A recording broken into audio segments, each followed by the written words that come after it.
Assalamualaikum warahmatullahi wabarakatuh. Apa kabar anak-anak? Ibu harap kalian dalam keadaan sehat ya. Baiklah, pada video yang keempat ini kita akan belajar mengenai garis dan sudut.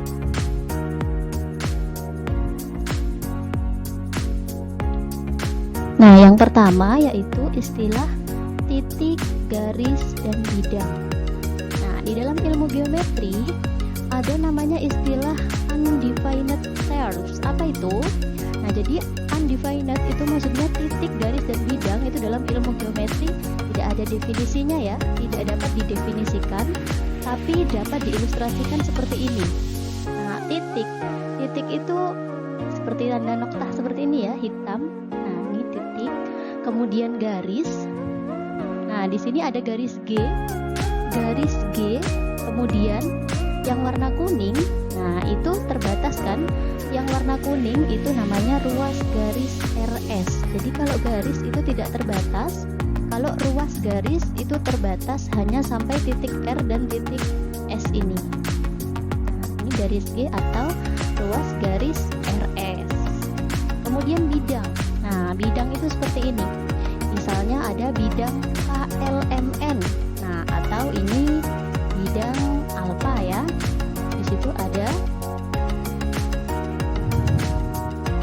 Nah, ini namanya bidang alfa atau bisa disebutkan titiknya ini bidang KLMN. Nah, seperti itu ya. Kemudian lanjut.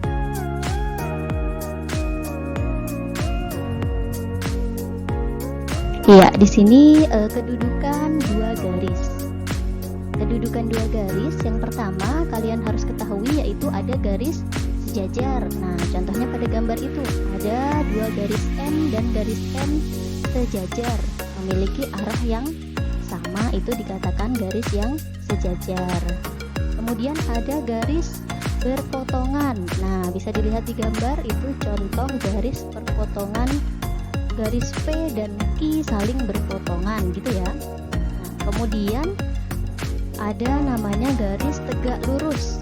Nah, garis tegak lurus ini membentuk sudut siku-siku ya. Nanti kita bahas setelah ini mengenai sudut. Nah, kalian harus tahu ini kedudukan dua garis dulu.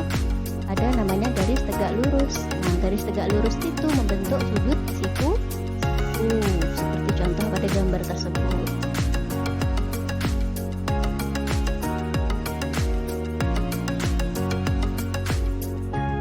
Nah, contohnya misalnya ini. Ini ada sebuah bangun prisma tegak segitiga ya. Prisma tegak segitiga ABC DEF. Nah, di sini kita lihat garis-garis yang sejajar.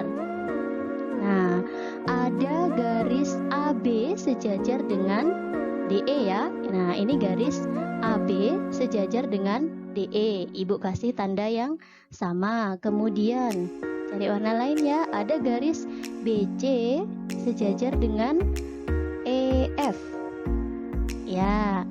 Terus kemudian ada garis AC. AC mana? Ini ya. AC sejajar dengan DF. Ya. Kemudian ada lagi garis. Ya, garis tingginya ini. AD sejajar dengan BE sejajar dengan CF. Ya, ini namanya garis sejajar ya kalau diterapkan dalam bangun ruang.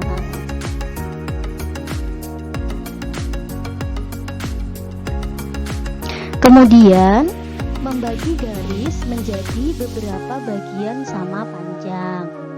Nah, untuk membagi garis menjadi beberapa bagian ini Ibu tidak menyampaikan caranya karena ini berupa praktek ya.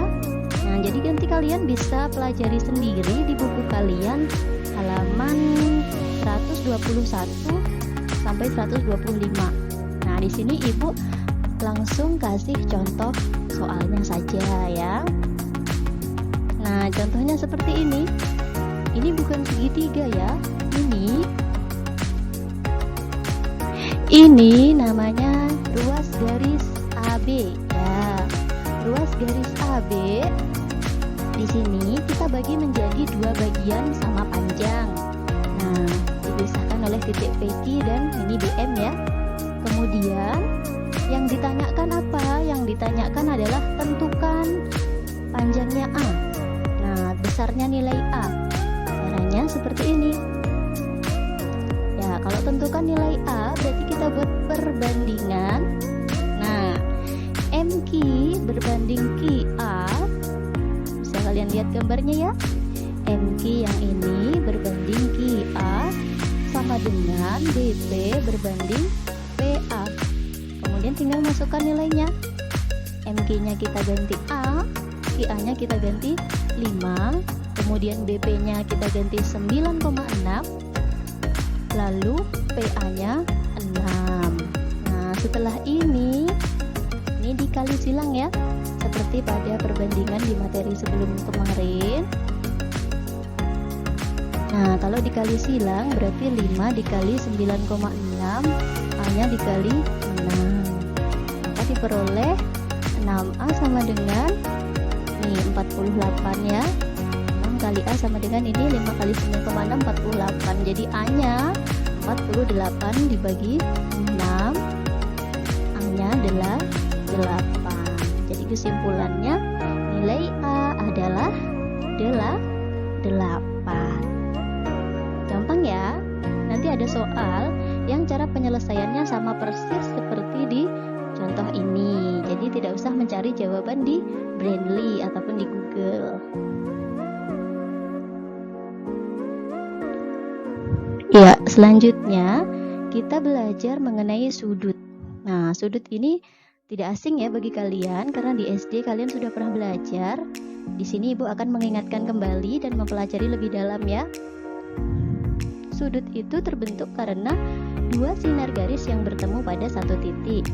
Jadi seperti ini ilustrasinya. Ya, ada garis A, garis B. Nah, kalau berpotongan seperti itu membentuk sudut di O ya. Kemudian ada istilah titik sudut. Titik sudut, ya ini tadi yang Ibu bilang ya, titik perpotongan kedua kaki sudut, yaitu titik O. Nah, gambarnya seperti ini. Ini titik sudut. Kemudian ada ini daerah sudut. Daerah sudut itu yang ditandai dengan warna biru ini ya. Nah, biasanya begini. Ya, itu daerah sudut. Kemudian yang ini namanya kaki sudut ya. Nah, sinar garis A dan sinar garis B. Ini Ibu hanya mengingatkan saja. Nah, kemudian karena kalian sudah SMP, kalian mengenal lagi jenis-jenis sudut, mengingat lagi ya, karena ini di SD juga sudah pernah. Sudut ada namanya sudut siku-siku. Nah, seperti ini yang tadi Ibu bilang di slide yang awal tadi. Sudut siku-siku itu besarnya 90 derajat. Nah, ini ya, ini 90 derajat. Kemudian ada namanya sudut lancip. Nah, sudut lancip itu besarnya di antara 0 derajat sampai 90 derajat. Nah, Ibu kira kalian sudah sudah bisa ya ini mengukur sudut menggunakan busur. Ini di SD sudah pernah kalian pelajari, jadi Ibu tidak akan mengulang lagi. Kemudian sudut tumpul. Sudut tumpul itu besarnya antara 90 derajat sampai 180 derajat. Sudut lurus. Nah, sudut lurus itu terbentuk dari garis lurus, yaitu besarnya 180 derajat. Nah, ini ada istilah sudut yang belum kamu kenal di SD. Nah, Ibu yakin ini belum disampaikan. Ada sudut refleks. Sudut refleks itu besarnya antara 180 derajat sampai 360 derajat. Ingat-ingat ya, namanya sudut refleks. Iya, selanjutnya ada hubungan antar sudut. Nah, ini yang harus kalian pahami di kelas 7 karena di SD belum pernah dapat materi ini. Ya, hubungan antar sudut yang pertama ada sudut berpenyiku. Nah, berpenyiku itu berarti membentuk berapa tadi? Kalau berpenyiku membentuk berapa derajat? 90 derajat. Nah, ini keterangannya. Dua sudut dikatakan saling berpenyiku jika jumlah besar kedua sudutnya sama dengan 90 derajat. Ini harus kalian ingat ya. Nah, kita contoh soal nih. Ada sudut AOC. Nah, sudut AOC ini sudut siku-siku. Ini yang ditanyakan adalah nilai X. Berarti ini ya. Tentukan X. Iya, caranya bagaimana cara menentukan nilai X? Nah, karena tadi sudut yang saling berpenyiku jumlahnya 90 derajat, maka dapat dibuat persamaan seperti ini. Nah, 2X ditambah X ini sama dengan 90 derajat. Alasannya apa? Karena mereka saling berpenyiku. Nah, sudut X dan 2X ini saling berpenyiku ya. Kemudian kita selesaikan seperti di materi persamaan linear satu variabel kemarin. Nah, jadi 2X ditambah X sama dengan 3X. Lalu X-nya berarti 90 dibagi 3. Maka diperoleh X-nya 30 derajat. Gampang sekali ya. Gampang sekali. Nah, lalu ada yang kedua, hubungan antar sudut yang kedua yaitu namanya sudut berpelurus. Ya, sudut berpelurus itu bagaimana? Dua sudut dikatakan saling berpelurus jika jumlah besar kedua sudutnya sama dengan 180 derajat. Nah, sebelumnya tadi sudah kita pelajari kan? Kalau sudut lurus itu besarnya 180 derajat. Jadi kalau berpelurus jika dijumlahkan besarnya 180 derajat. Contohnya nih. Nah, misalnya seperti ini. KLM itu merupakan sudut lurus ya. KLM ini sudut lurus. Berarti KLM membentuk 180 derajat. Langkah pertama, ini yang perintahnya yang disuruh ini mencari sudut MLN ya. MLN. Nah, kalau sudut MLN berarti pusatnya di sini ya. Ada di titik L ya. Nah, langkah pertama yang kita lakukan adalah mencari nilai X karena di sini ada variabel X. Kita tentukan dulu nih besarnya X berapa. Kita cari dulu. Caranya dibuat persamaan seperti ini. 3X ditambah 15 ditambah 2X tambah 10 sama dengan 180 derajat. Alasannya apa? Karena keduanya saling berpelurus. Tadi sudah Ibu sampaikan. Kemudian ini diselesaikan seperti persamaan linear kemarin ya. 3X ditambah 2X sama dengan 15 derajat ditambah 10 derajat. Lalu 3X tambah 2X hasilnya 5X, 15 tambah 10 hasilnya 25. Maka diperoleh ini 5X sama dengan 180 dikurang 25. 5X sama dengan 155. Kemudian X-nya diperoleh 155 dibagi 5. Jadi X-nya sama dengan 31 derajat. Selanjutnya, tentukan besar sudut MLN. Nah, MLN tadi sudah Ibu bilang ya, MLN berarti di sini ya. MLN itu besarnya 2X ditambah 10 derajat. Nah, jadi nilai X kita substitusikan ke sini. Ya, berarti X-nya diganti yang sudah kita dapat tadi, 31 derajat. Maka diperoleh 2 dikali 31 ditambah 10 sama dengan 72. Jadi kesimpulannya besar sudut MLN adalah 72 derajat. Gampang ya?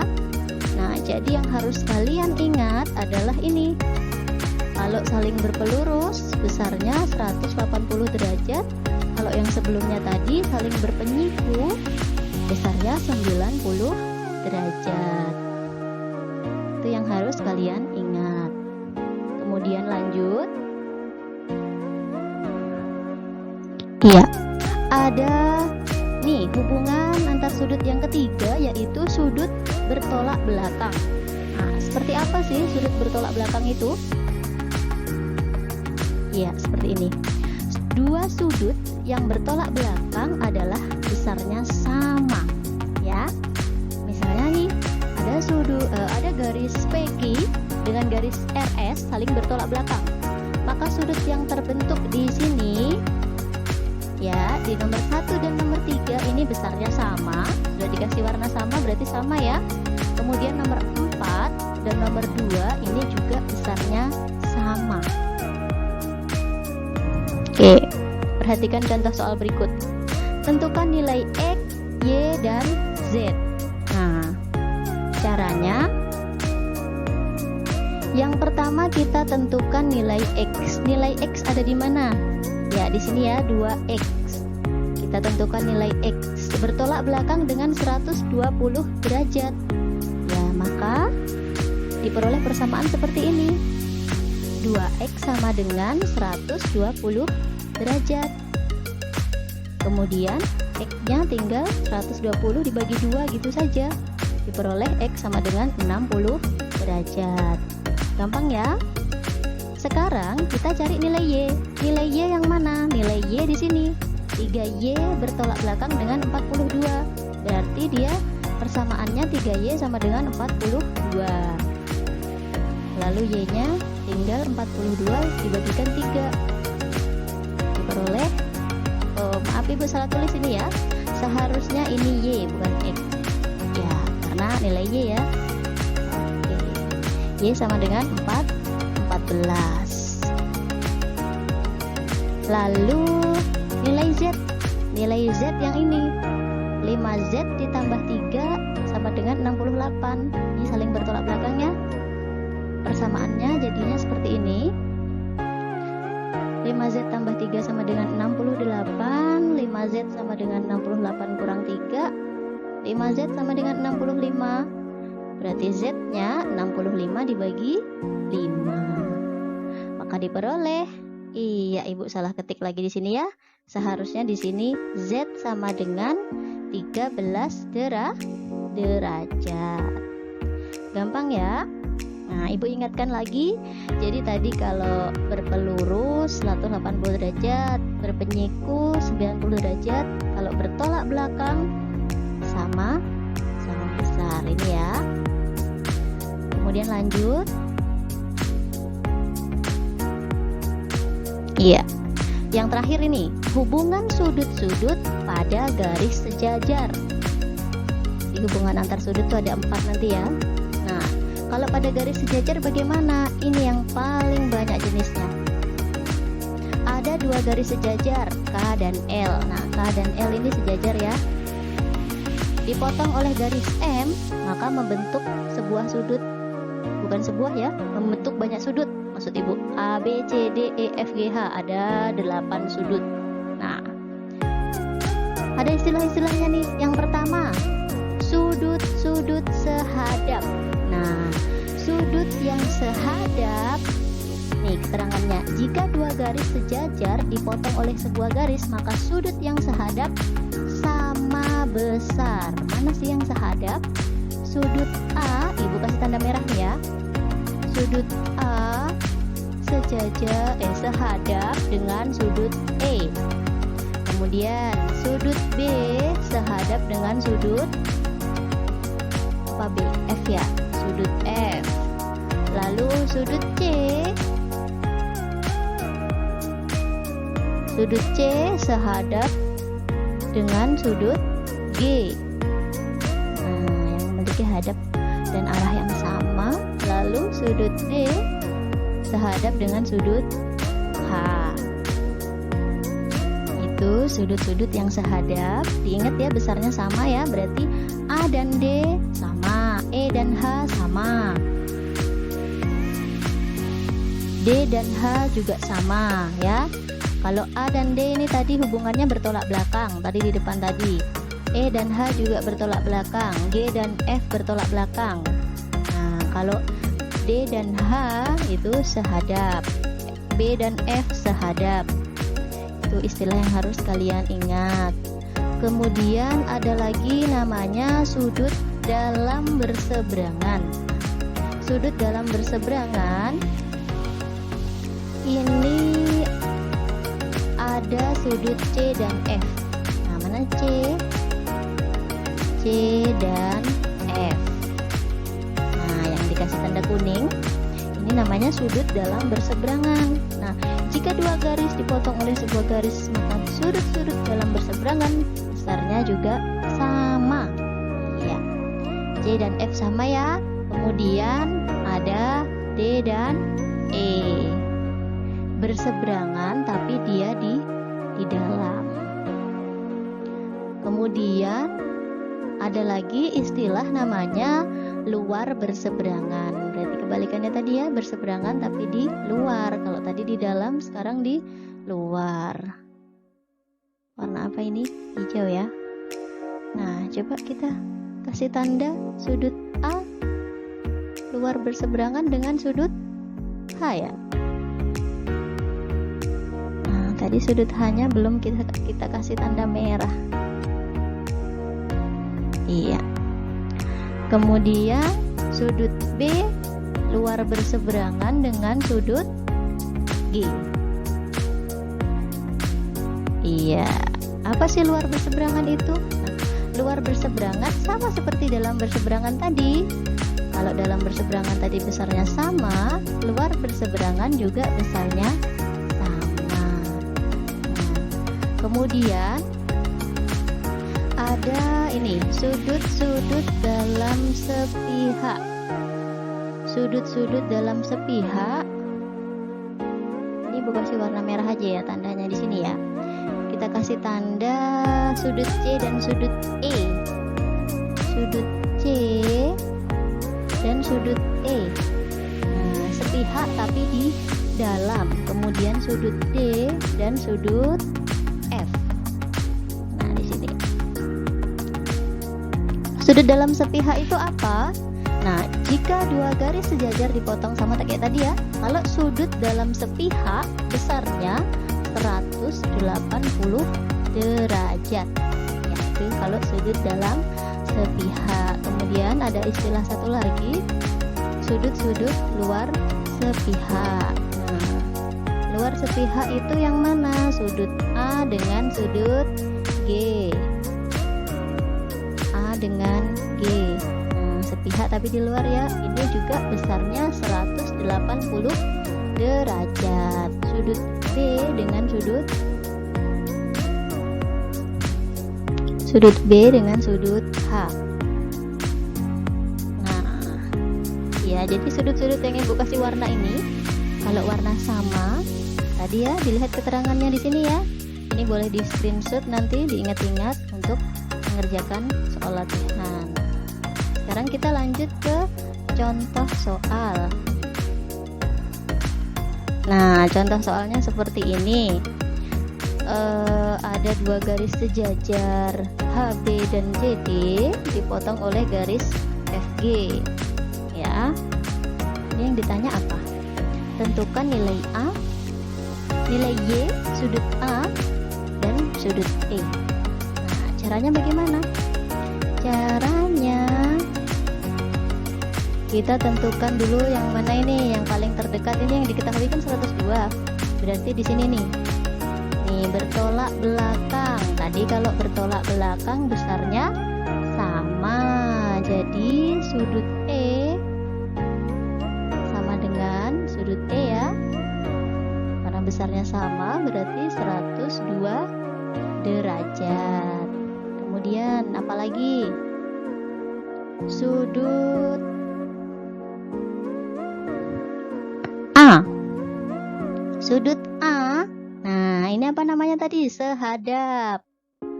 Boleh ditulis ini keterangannya bertolak belakang.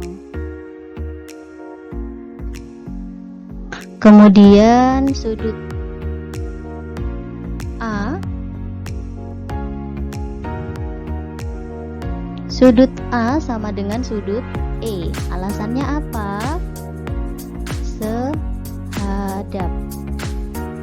Nah, kalau sehadap tadi besarnya sama, berarti kalau sudut E 102 derajat, berarti sudut A-nya juga 102 derajat. Ya. Kemudian kita tentukan Y dulu nih. Tentukan Y. Nah, apa hubungannya A dan Y? A dan Y ini terbentuk dari sudut lurus ya.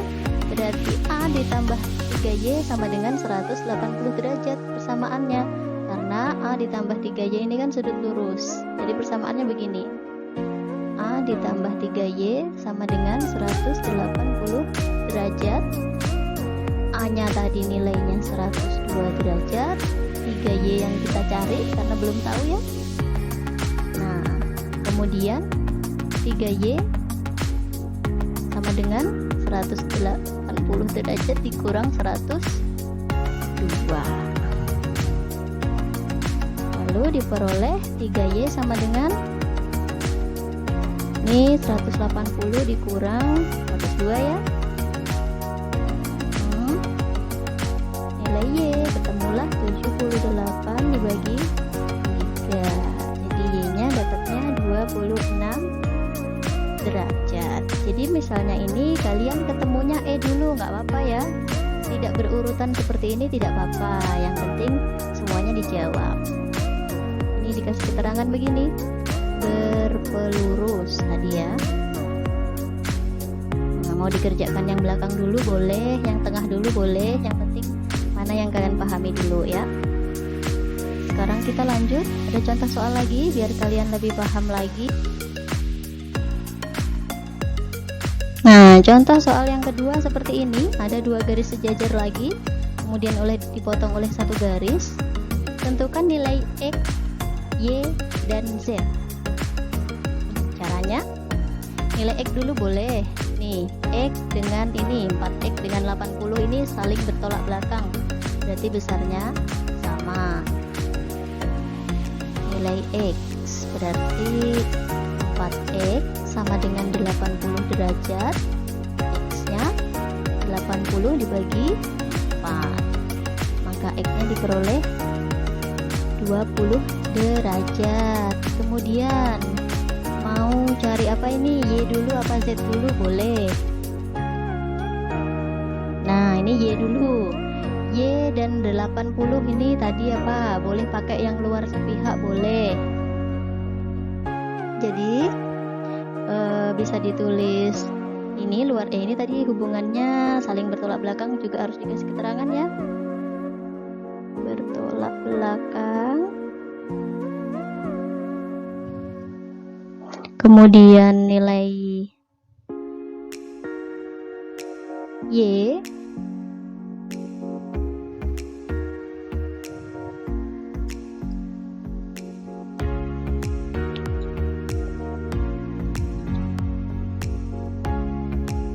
nilai Y berarti kita pakai yang luar sepihak ya. Jadi 80 derajat ditambah Y tambah 3 sama dengan 180 derajat. Alasannya dia luar sepihak. Berarti 80 derajat ditambah Y ditambah 3 derajat sama dengan 180 derajat. Jadi 83 derajat ditambah Y sama dengan 180 derajat. Y-nya 180 dikurang 83. Maka diperoleh Y sama dengan 97 derajat. Kemudian kita mencari nilai Z di sini ya. Nilai Z boleh pakai yang bertolak belakang atau boleh pakai yang dalam sepihak. Mau pakai yang mana? Kita pakai yang bertolak belakang aja ya. Kalau ini bertolak belakang dengan ini, tadi Y-nya 97 tambah 3 jadinya 100 ya. Berarti 4Z dikurang 20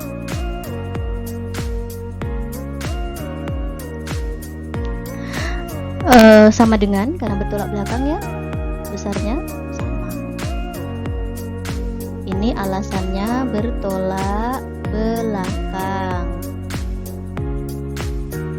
Jadi 4Z sama dengan 100 ditambah, nah ini dikurang ya, kemudian jadi ditambah 20.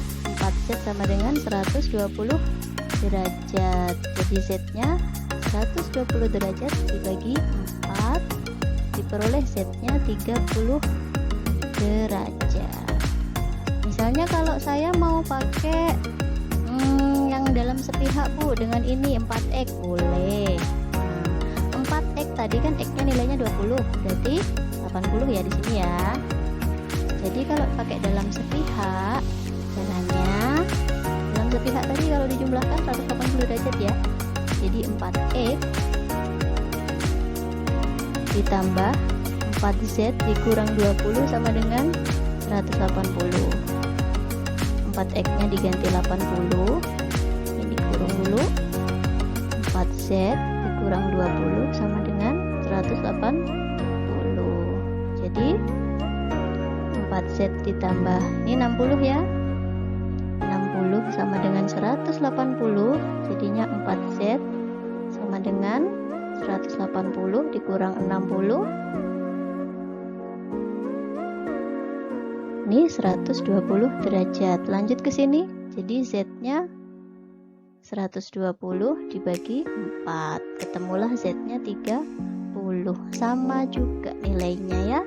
Terserah mau pakai yang bertolak belakang, apa pakai yang dalam sepihak boleh, yang penting dikasih keterangan. Nanti cara mengerjakannya seperti itu. Ini ada satu contoh soal lagi.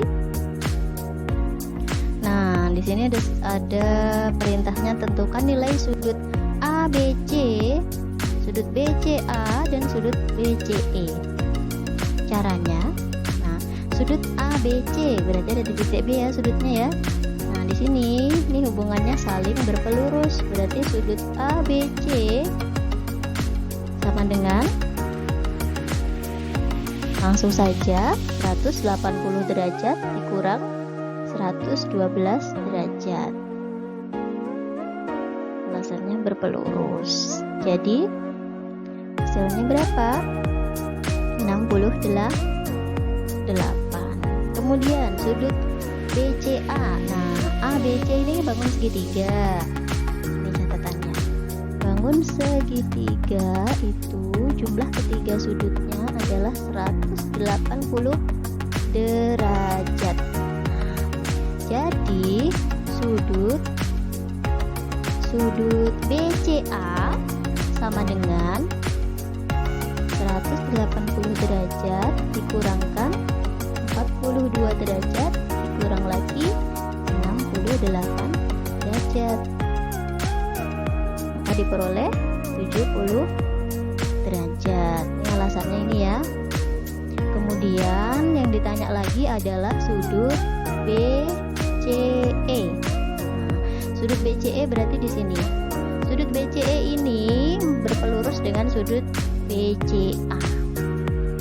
Nah, sudut BCE ditambah sudut BCA sama dengan 180 derajat. Alasannya berpelurus juga. Jadi sudut BCE sama dengan 180 derajat dikurang 70 derajat.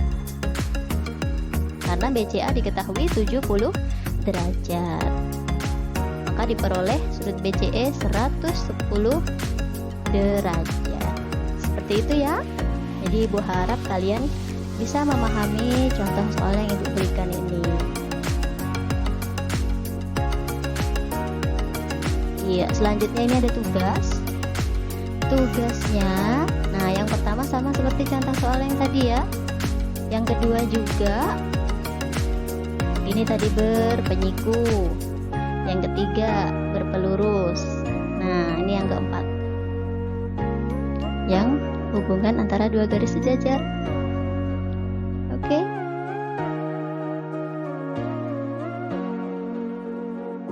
Iya, demikianlah materi pada video 4 ini ya. Tugasnya dikerjakan dengan baik. Jangan sampai telat-telat lagi, dan ibu akhiri. Wassalamualaikum warahmatullahi wabarakatuh.